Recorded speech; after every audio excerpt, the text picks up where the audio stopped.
Bismillahirrahmanirrahim. Assalamualaikum warahmatullahi wabarakatuh. Apa kabar anak-anak semuanya?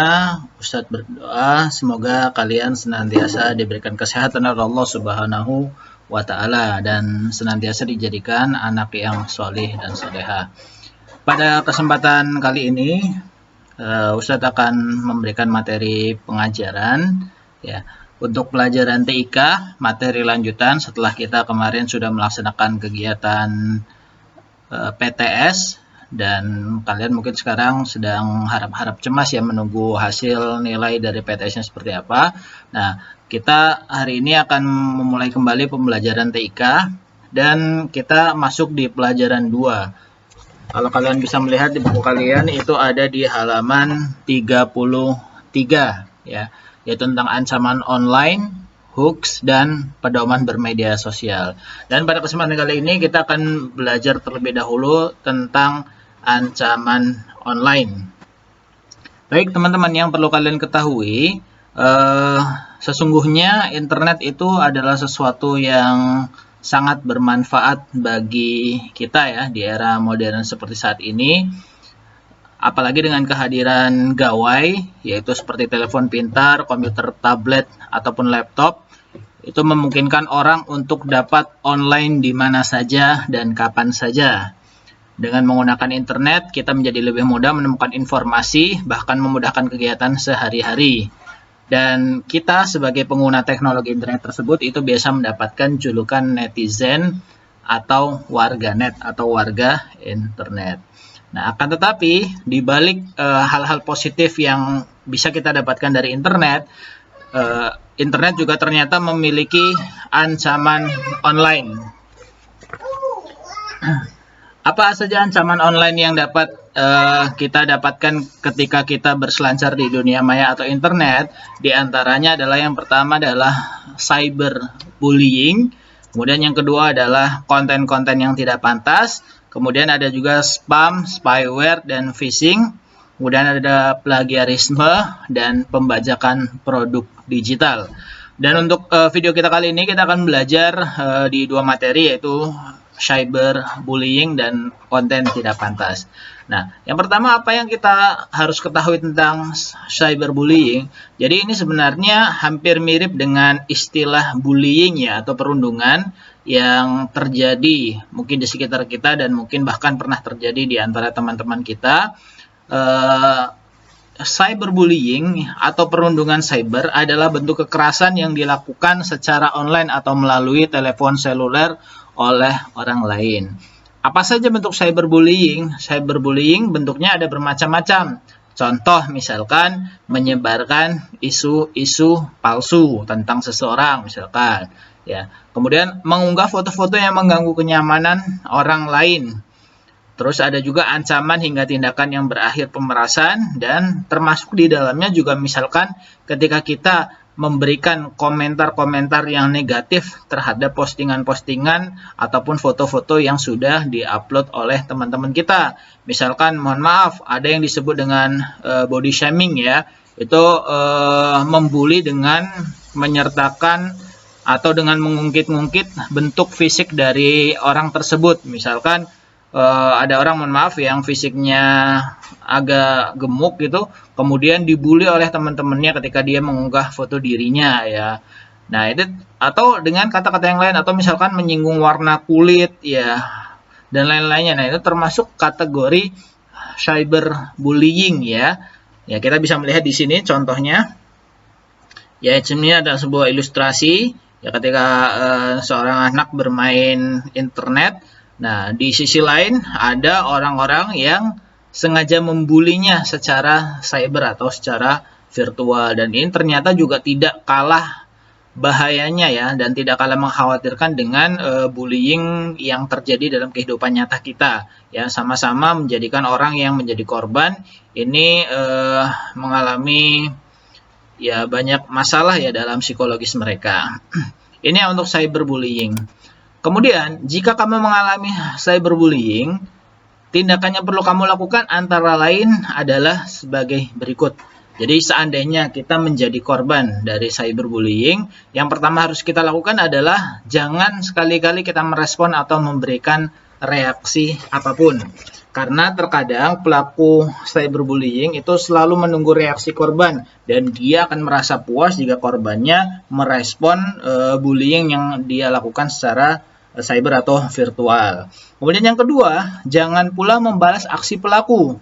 Misalkan seandainya kita dikatakan hal-hal yang negatif, lalu kita membalas orang yang mencemooh kita dengan kata-kata yang negatif pula, maka secara tidak langsung kita juga akan termasuk menjadi pelaku cyberbullying ya. Maka kita tidak perlu membalas aksi pelaku tersebut. Kemudian yang ketiga, kita bisa bicara pada orang yang dipercaya seperti orang tua atau guru ya. Kita harus melapor agar kita bisa merasa aman dengan kondisi tersebut. Kemudian jika perlu, simpan semua bukti. Ya, jika memang kalian merasa bahwasanya cyberbullying itu sangat berbahaya bagi kalian dan sangat tidak pantas untuk dilakukan, maka kalian bisa menyimpan semua bukti tersebut dengan memfotonya atau men-screenshotnya dari pesan atau gambar atau materi pengganggu lainnya yang dikirim oleh pelaku, lalu kalian jangan segan-segan untuk melaporkannya ke pihak yang berwenang agar bisa diproses secara hukum. Nah, kita juga yang bisa juga yang kelima, memblokir aksi pelaku ya. Jika materi bullyingnya itu muncul dalam bentuk pesan, komentar, atau profil. Kita juga bisa menggunakan apa yang disebut dengan fitur preference ya, yang ada pada aplikasi tersebut jika bullying tersebut terjadi pada saat chatting atau chat room ya. Ini sering sekali ya cyberbullying ini terjadi, bahkan kita sering mendengar istilah dihujat oleh netizen. Nah, ini termasuk kategori cyberbullying. Maka harapannya kalian jangan sampai terjebak dalam kegiatan cyberbullying baik sengaja ataupun tidak, karena ini bisa, kalau misalkan bisa berkelanjutan, itu bisa sampai ke ranah hukum dan berkaitan dengan pihak yang berwajib atau kepolisian yang tentunya akan merugikan bagi diri kalian dan juga keluarga kalian. Nah, yang keenam, misalkan ada teman kita yang menjadi korban bullying dan kita mengetahuinya, maka janganlah kita menjadi teman yang hanya diam saja. Usahakan kita mendukung atau justru kita bisa ikut membantu agar teman kita tidak menjadi korban bullying ya. Ini adalah beberapa cara ketika kita atau teman kita menjadi korban cyberbullying.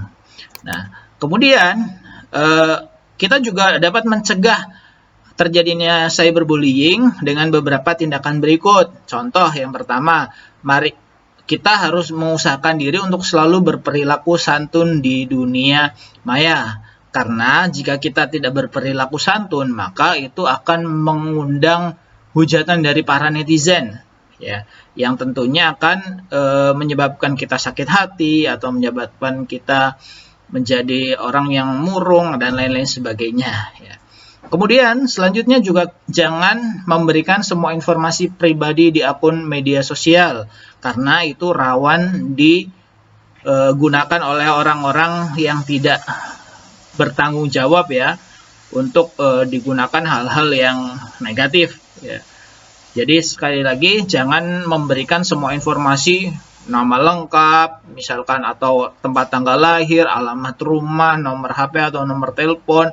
Itu adalah informasi-informasi pribadi yang tidak perlu kalian sebarkan di akun media sosial. Misalkan kalian punya nomor induk kependudukan atau NIK dan lain-lainnya, nah ini tidak perlu ya, karena itu bisa disalahgunakan oleh orang-orang yang tidak bertanggung jawab. Kemudian yang ketiga, tingkatkan empati dan rasa peduli terhadap kondisi orang lain. Jadi misalkan kita melihat ada orang yang mempunyai sosial media yang mohon maaf mempunyai keterbatasan fisik, maka kita perlu meningkatkan empati dan rasa peduli terhadap kondisi orang lain. Jangan justru malah kita membuli mereka dengan menggunakan cacat dan lain-lainnya ya. Kita perlu tingkatkan emosi dan rasa peduli kita. Kemudian juga kita yang keempat perlu mensosialisasikan bahwasanya perilaku cyberbullying itu termasuk perbuatan tercela dan tidak baik. Baik, itu ya teman-teman terkait dengan cyberbullying. Kemudian ancaman yang selanjutnya adalah konten-konten yang tidak pantas. Nah, ketika kita berselancar atau melakukan aktivitas kita di dunia maya, terkadang ada konten-konten yang tidak pantas itu muncul di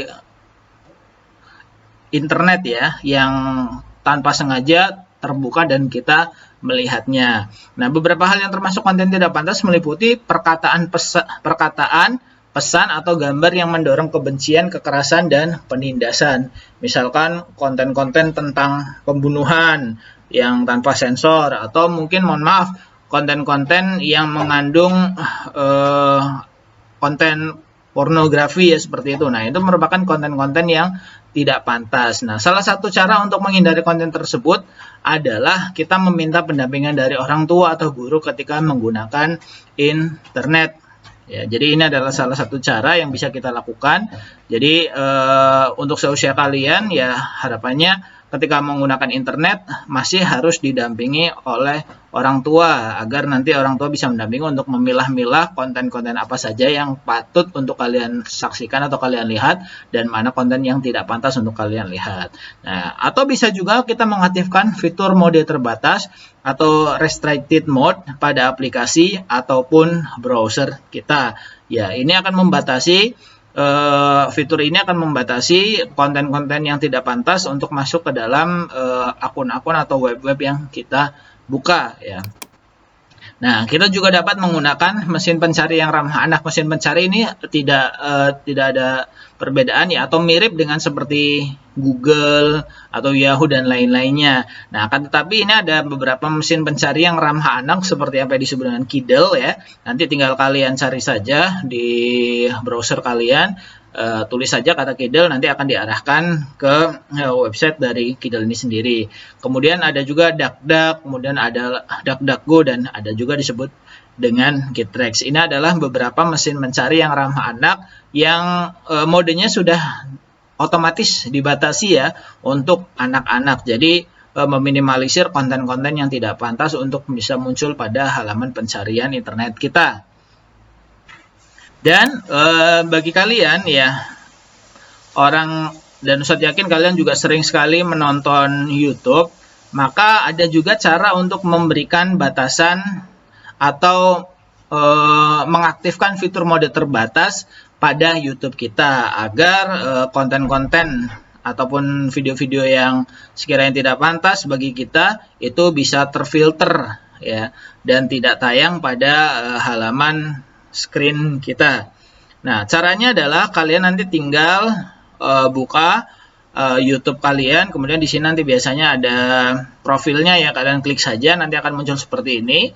Kemudian kalian scroll ke bawah, nanti ada pilihan restricted mode-nya, yang awalnya off kalian ganti on. Ya, nanti tinggal aktifkan saja. Nah, nanti otomatis fitur YouTube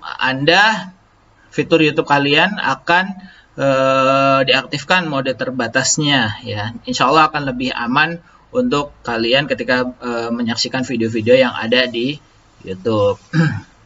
Nah, akan tetapi jika kita terlanjur menerima sebuah konten atau pesan-pesan yang tidak layak atau negatif, maka kalian perlu melakukan hal-hal berikut. Yang pertama, jangan ikut menyebarkannya ke orang lain. Segera tutup browser atau hapus konten tidak pantas yang kamu terima. Kemudian, jika mendapat konten tidak pantas dari teman atau orang-orang yang kamu kenal, beri peringatan bahwa perbuatan itu melanggar hukum. Jangan takut untuk menjalin komunikasi. Jangan takut untuk menjalin komunikasi dengan guru atau orang tua mengenai masalah yang kamu hadapi. Jika aksi nakal teman masih belum berhenti, ada baiknya kamu dengan orang tua ataupun guru berbicara langsung dengan temanmu tersebut. Nah, ini adalah beberapa hal yang bisa kita lakukan jika kita tanpa sengaja terlanjur menerima sebuah konten atau pesan-pesan yang tidak layak atau negatif bagi kita ya. Mungkin itu saja yang dapat Ustadz sampaikan pada video pembelajaran kali ini. Semoga kita bisa lebih bijak lagi dalam menggunakan media internet ya, dan semoga kita terhindar dari ancaman-ancaman atau bahaya-bahaya yang bisa muncul dari internet. Ini baru 2 ancaman yang kita pelajari. Insya Allah untuk sisa ancaman yang lainnya akan kita pelajari di video selanjutnya. Terima kasih, semoga bermanfaat. Wabillahi taufiq wal hidayah. Wassalamualaikum warahmatullahi wabarakatuh.